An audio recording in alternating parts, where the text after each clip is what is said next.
So I have an issue with the Accord. Look at that. That's not a good dog anymore. It squeaks every single time I move the car or have it sitting here. So let's go ahead and change it.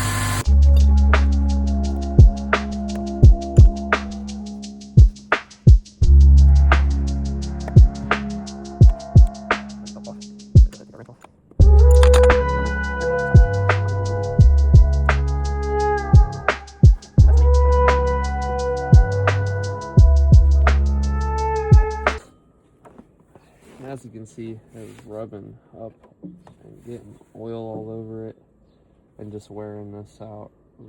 But like, this is still in good condition, but this just made it squeak. So I wanted to OEM one instead of some. Is it enough for you?